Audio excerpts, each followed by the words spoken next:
I think Samurai Warriors Chronicles 3 is one of the most interesting Warriors releases in years. Now that may sound a bit strange, but consider the fact that the original Chronicles games added a few new mechanics, most of which were brought over into Samurai Warriors 4. They were taken as part of the main entry in the series. Even the idea of having the story mode be focused on historical events instead of what ifs. So with Samurai Warriors 4 already like another Chronicles game, how do you justify making another Chronicles game? By flipping the dynamic. Because the main release was focused on historical events, Chronicles instead focused on the hypotheticals, the what ifs, like what if Yoshimoto was the one to win Okehazama?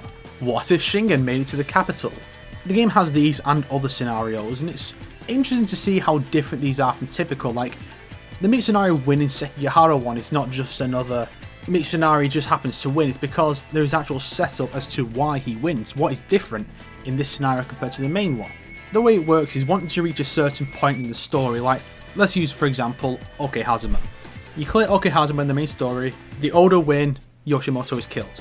Then the game will tell you about an alternate scenario you can unlock, if you can raise your relationships with a number of characters involved in that scenario, and view a number of events related to it.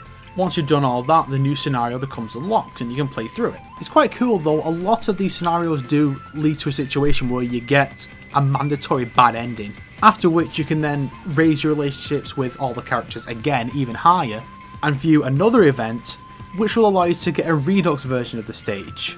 It's the Redux system from Warriors Orochi 3. I've never been fond of the Redux system because it's just artificial padding for the game. Like, the setup didn't need to be this way, they could have done it a lot better. Like how the branching story in Samurai Warriors 1 was determined by which objective the player completed during that stage, how things turned out, instead of having a separate stage for it with the same objectives that plays out almost identically. I swear this game is actually about time travel, but the game forgets to tell you that. Like, your character is actually a historian trying to get the best possible outcome from the Sengoku era, or find out how things would have gone differently if certain conditions were different.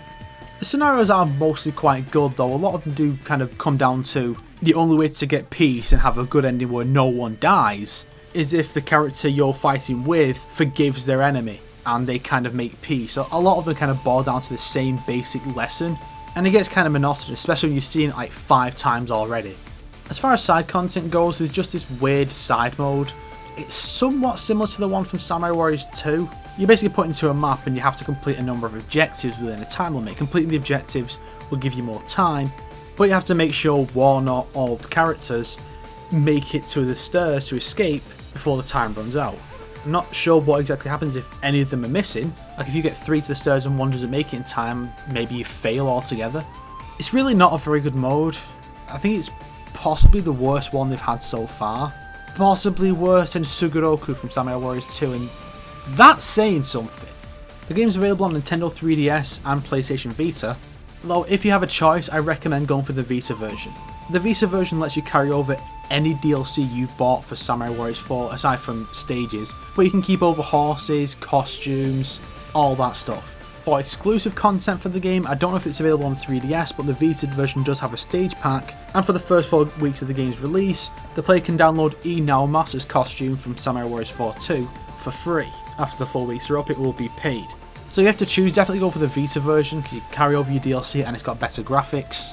Though the 3DS version I imagine is also a pretty good choice. The game's available digital only, no physical release, which is always annoying, but better than not getting it at all. And my biggest gripe with the game is probably the slapdash translation. There are certain things that are translated differently compared to previous games, and the opening event for the second stage, I think, had like 5 typos in it. How do you miss that stuff?